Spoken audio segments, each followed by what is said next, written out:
tema poderoso, maldição e quebra de maldição, de um livro que não é um livro teológico escrito sobre batalha espiritual, mas é todo sobre batalha espiritual, não só sobre a maldição, sobre o que amaldiçoar uma pessoa provoca na vida daquela pessoa, como as maldições, né? Eu quero colocar aqui na figura do homem, porque o livro foi escrito e mostra a maldição na figura do homem, então eu não vou sair desse contexto. O que a maldição na vida de um homem pode provocar, mas o bom de toda essa história é que não fala só da maldição, os efeitos da maldição, o que ela leva, aonde ela leva o homem, né? Ou ao que ela leva um homem, mas fala também de como quebrar a maldição. Existe um meio de se libertar, de sair dessa condição. Então, eu acho que essa parte é a parte ainda mais importante dessa história. Se você não é inscrito nesse canal, se inscreve, ativa o sininho e compartilhe para você chamar outros para o nosso time, para que nós possamos formar um grupo, não é? Uma equipe de servo de Deus, convictos da fé, homens e mulheres que se conhecem, porque o nosso objetivo é esse, fazer o homem e a mulher conhecer o seu lado melhor, as suas características, aquilo que Deus deu a cada um, as suas funções, e assim estarem convictos em sua fé, blindados, firmados na palavra, para vencer todo o argumento do inimigo nesse tempo, que tenta destruir as famílias, destruir o homem e assim destruir também a mulher, destruir os filhos, bem, fazer uma destruição total. Então, compartilha para chamar outros e vamos lá, que o tema aqui hoje é um tema poderoso, que é maldição e quebra de maldição.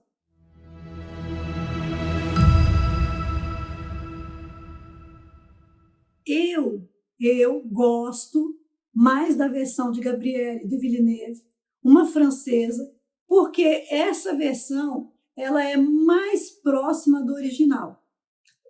Existem várias versões da Bela e a Fera, mas a da Gabrielle ela é mais profunda, ela é mais extensa, ela dá mais detalhes, porque a história da Bela e a Fera foi baseada numa história verdadeira, que é de um rapaz, né, um rapaz francês, que nasceu com aquela síndrome de lobisomem, né? Esqueci o termo científico para isso, mas ele nasceu com pelos no corpo todo. E a rainha se interessou por aquela, né, aparência horrível que ele tinha, né, cheio de pelos no corpo todo, inclusive todo o rosto, e pegou uma serviçal e casou ela com ele. A moça só conheceu esse rapaz no dia do casamento. E levou um susto, tadinha, né? Mas depois eles se casaram e viveram felizes. A rainha queria fazer um experimento, ela queria ver se os nenenzinhos do menino que era peludo, eles iam nascer peludinho igual ele. Porque na família dele, o pai dele tinha vários outros filhos, nenhum tinha nascido peludinho, só ele. Ele era o único lá na casa dele. Então ela queria saber, a rainha, se a partir daquele ali iam nascer outros igual a ele, mas não nasceram. Ele não teve nenhum filho peludinho igual a ele, e ele viveu com a esposa dele feliz, e dizem, né, que eles eram um casal muito abençoado e muito apaixonado, até exemplo para outros casais. E desse casal aí nasceu o conto A Bela e a Fera, que sofreu depois muitas adaptações. O nome do rapaz era Petrus Gonçalves, né, um francês. Mas a partir de 1740 houveram muitas reformulações da história, e a Gabrielle ela fez essa reformulação que eu gosto mais, que é mais aberta, porque essa reformulação aí ela não tem nenhuma influência do depois, porque depois houve influência feminista no meio, onde eles colocam uma velhinha, né, uma mendiga, que chega lá no castelo, e a fera era um príncipe, era um cara rico, muito cheio da grana, e mal, né, como todo homem é misógino e mal, não é? E ele trata essa mendiga muito mal, e essa mendiga o amaldiçoa.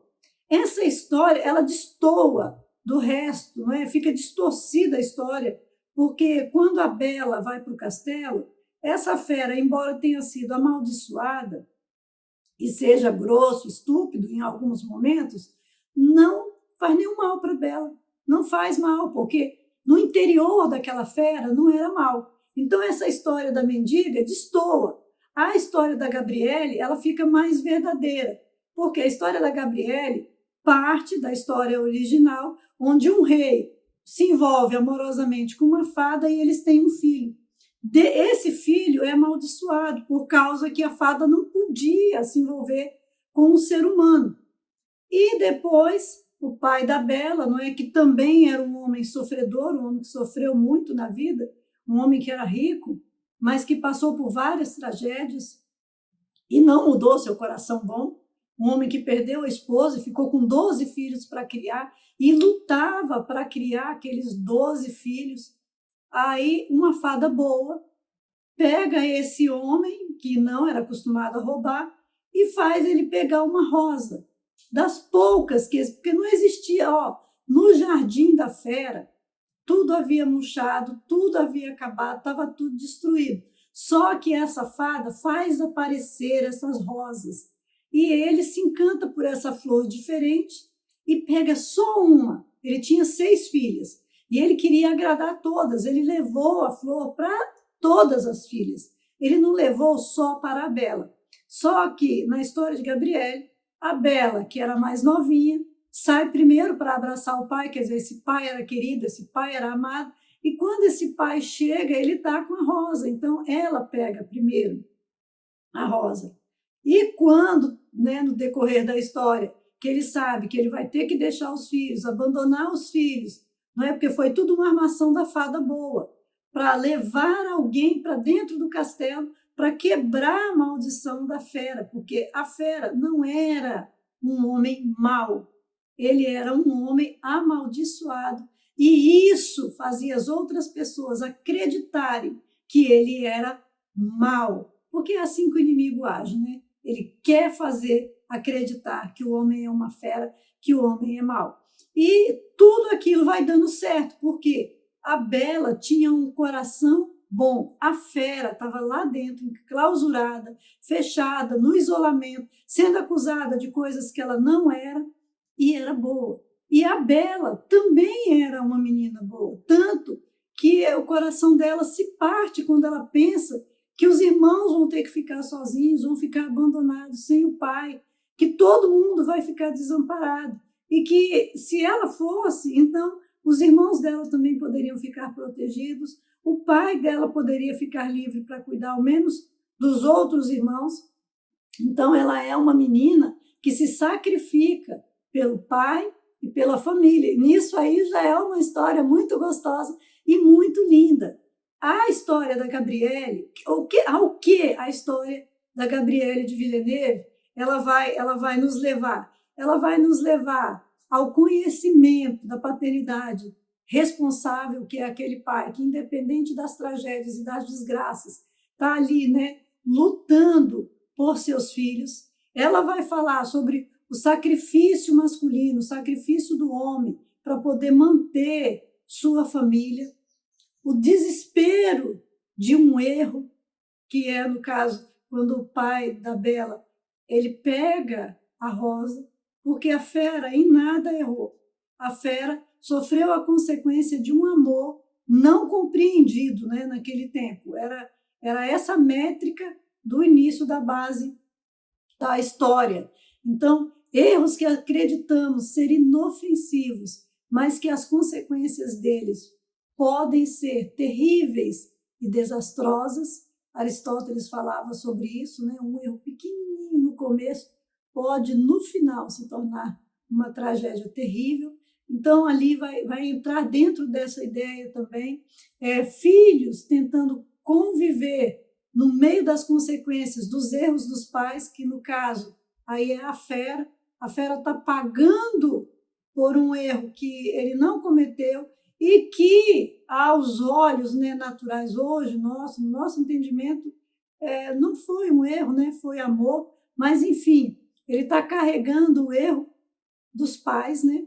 Fala sobre a virtude e a castidade feminina. A Bela vai para lá, para dentro do castelo, ela era pura, ela era limpa, ela não se contamina com o pecado. Vai falar sobre o poder feminino, e essa parte aqui é muito boa, o poder feminino de quebrar maldições. Vai falar sobre características naturais do homem, que é o respeito à virtude da mulher na figura da fera, porque a fera ela não era má, tanto não era má que ela não estuprou, ela não maltratou, ela não obrigou, ela não forçou a Bela a nada, a nada. Ele fica insistindo, pedindo para ela se casar com ele, se ela queria se casar com ele. Ele não sabia como lidar com aquela menina, mas ele sabia que ele queria uma companhia, queria alguém do lado dele, ele estava disposto a se sacrificar, de estar do lado de alguém tão lindo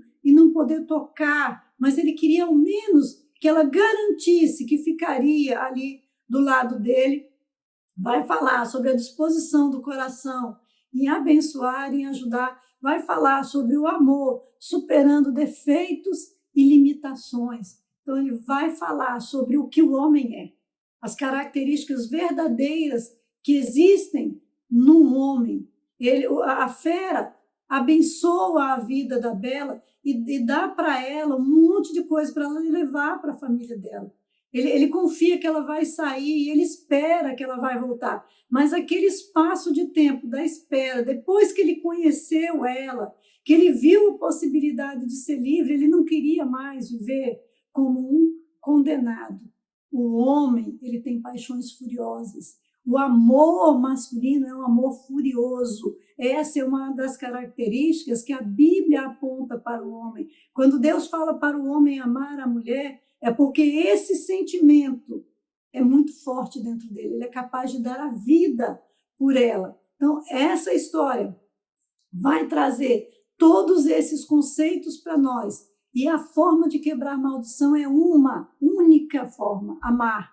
Amar. Quando a Bela ela entende que ela ama aquele homem, e mesmo que ela ama muito a família dela, mas ela deixa como o homem e a mulher tem que deixar, é pai e mãe, e ela volta para ele, ela recupera aquele homem, não é, que estava triste pela ausência dela, e ela quebra a maldição e tudo em volta floresce. Não é? Antes não tinha um empregado, não tinha nada na casa, eles estavam todos amaldiçoados e transformados em coisas, e ali aquelas pessoas também voltam a ter vida, todo o reinado volta a ter vida, a natureza volta a ter vida, porque quando um homem e uma mulher se amam e se entregam a esse amor, toda a natureza em volta deles volta a ter vida e a prosperidade reina. Não é a miséria reina, não. Na Chopin há prazer com amor no lar? Há sim. Só que quando há amor no lar, o homem e a mulher se unem e eles vencem,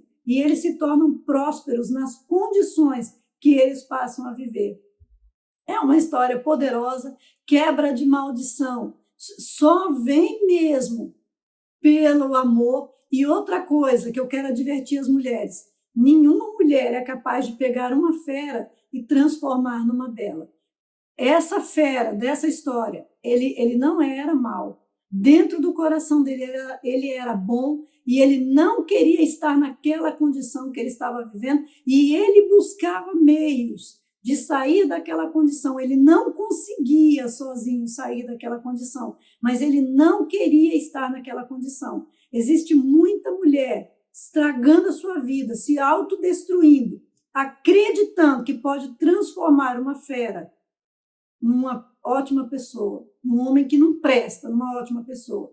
E isso só acontece se aquela pessoa não for aquilo, se ela não quiser aquilo. Então, não se iluda. A história traz um homem bom, que estava amaldiçoado, e que o amor ajudou que ele alcançasse o objetivo dele, que era se libertar. Ele queria se libertar.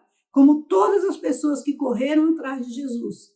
Cega, a mulher que estava com fluxo de sangue, que nem podia ficar no meio de ninguém, mas pessoas que estavam em condições impensáveis, mas que correram atrás da sua bênção. Então, Deus abençoe você e que derrame a sua graça sobre a sua vida pelo poder do nome de Jesus. Ah, e se você não se inscreveu, se inscreve. Deixa aí seu comentário. Você concorda comigo? Concorda com tudo isso que eu te falei? Tem mais alguma coisa a acrescentar? Deixa aí seu comentário e que Deus te abençoe em nome de Jesus.